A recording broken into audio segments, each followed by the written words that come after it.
أعوذ بالله من الشيطان الرجيم. بسم الله الرحمن الرحيم. الحمد لله رب العالمين. الصلاة والسلام على سيدنا محمد وعلى آله وصحبه أجمعين. أما بعد. Assalamualaikum warahmatullahi wabarakatuh. Bago po ang lahat, ang ating pong pagpupugay sa ating competent Deputy Brigade Commander ng Second Mechanized Brigade, ang aking idol, Colonel Romel M. Perinya, sir. Magandang hapon po. Sa ating boss dito sa area ko, ang aking kaibigan, ang ating matapang at matatag na battalion commander ng 44th Infantry Battalion, idol ko rin, Lieutenant Colonel Adamonso, sir. Ayun hapon, sir. Sa ating very supported na Municipal Mayor ng Municipality of Bunay, Honorable Ragma Andamama, fully represented by Honorable Sadat Baluha,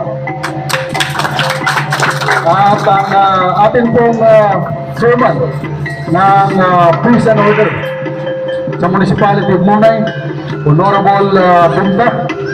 So, sa ating mga barangay captain, no?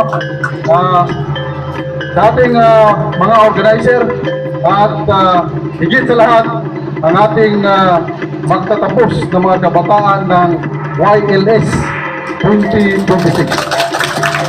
Isang magandang hapon po sa ating lahat. So, I would like to start my message with a short story. Short lang siya kasi hapon na. At para mawala yung aking kaba, dahil ayan ang problema pag mauna yung mga magagaling na speaker, ang susunod yan is may kaba na. Dahil aking sinundan ay mga magagaling na speaker, so ito ang paraan ko para mawala yung aking kaba.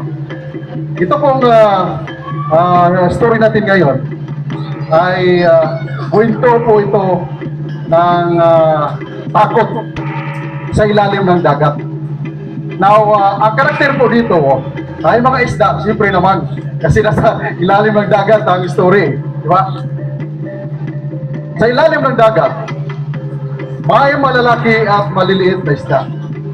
So, ang problema nila doon sa ilalim ng dagat ay yung mga maliliit na isda ay kinakain ng mga malalaking isda, di ba? Now, isang araw, may lumabas na isda at nagwika. Sabi niya, kailan o hanggang kailan ba ang ating sitwasyon ngayon na wala tayong kalayaan? Kasi hindi sila pwedeng lumabas sa kanilang mga maliliit na lungga kasi kakainin sila ng mga malalaking isda. So wala silang kalayaan sa ilalim ng dagat. Now, ang isdang yun ay napag-isipan niya na i-organize niya yung mga maliliit na isda. Yung bulinaw. Kabalo mo yung bulinaw? Alam mo ba yung bulinaw? Kinamos. Itong isda na to, in-organize niya yung mga maliliit na isda. Sabi niya, mag-teamwork tayo, sama-sama tayo, upang malutas natin ang ating problema at makamit natin ang ating kalayaan dito sa ilalim ng dagat. So ano ang ginawa nila? Nag-organize sila, at ang ginawa nila, sabi ng team leader nila, ito ang gagawin natin. May magbabantay, at kung may paparating na mga malalaking isda, mag-formation tayo. Diba? So anong ginawa nila? Dahil maliliit sila, nag-form sila, at ang pinorm nila is napakalaking isda. Ang pinorm nila kasi napakarami nila eh. Kasi maliliit sila. Diba? So, pag may pumapasok na malaking isda, yun ang nangyari kasi nagkaisa sila. No? na mag-perform sila ng forma ng napakalaking isda. Di ba? Ang napakalaking isda sa dagat is yung shark. So ang pinuform nila is mas malaki sa shark. Di ba? So anong nangyari? Anong resulta ng ginawa nila nung magkaisa sila? Ha? Nung malaman ng mga malalaking isda, na-pass the word yun. Kasi may isda na pumunta sa kanila upang kumain ng mga maliliit na isda. At na-alarm sila. May alarm sila kasi may nagbabantay. So nag-form sila ng napakalaking isda. Nung paparating yung malaking isda, hindi siya natuloy kasi akala niya napakalaking isda ang nakita niya doon sa unahan. So hindi nagtuloy yung isda. So yung isda na yon, na-pass the word sa lahat ng mga malalaking isda, nasabi niya, huwag kayong pumunta sa area dyan kasi may mas malaking isda dyan. Diba? So ano po ang nangyari sa istorya natin? Ang mga maliliit na isda is nakamit po nila yung kalayaan nila.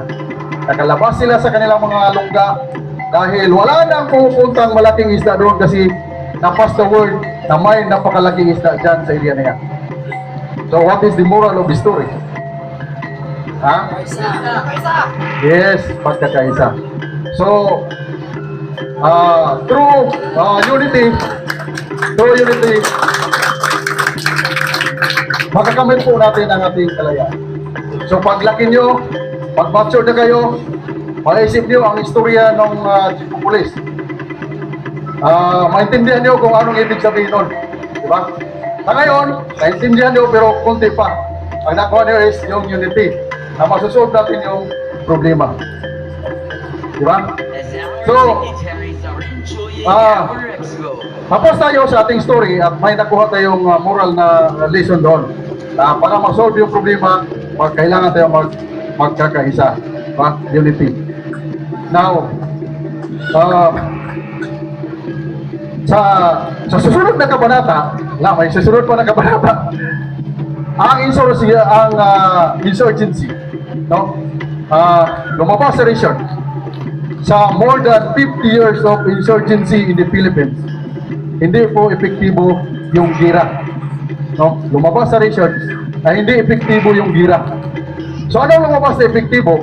Para mawala yung gira sa Pilipinas. Para mawala yung mga threat groups dito sa Pilipinas.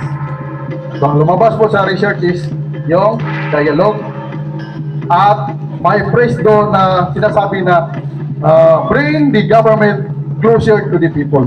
So anong ibig sabihin nun ng phrase na yun? Bring the government closer to the people. So kailangan maramdaman ng taong bayan ang mga activity, ang mga basic services ng ating government para mawala po yung insurgency sa Pilipinas. Kagaya ng daan, tulay, mga farm to market road. Yan po ang lumabas sa research na solusyon para po matapos na ang problema ng insurgency sa Pilipinas. At ang patro doon is yung education. So ang education, educate natin yung mga kabataan gaya ng ginagawa natin mga army sa pamumuno ng ating buting battalion commander. Ito po ay isang paraan na madala ng gobyerno sa pinakaliblib ng mga barangay ang serbisyo ng ating gobyerno. So ito po ay isang halimbawa ng sinasabi nilang bringing the government closer to the people. So, doon lang po magtatapos ang aking message kasi umuulan at hapon na at sana ay magkaroon ng pangalawang batch sa ganitong summit para po ako ang makapag-lecture sa inyo. Kasi kahapon, hindi talaga pwede yung oras ko. Kung ako ang nakapag-lecture sa inyo, mas marami kayong matutunan pa sa ating yun na po. Assalamualaikum warahmatullahi wabarakatuh.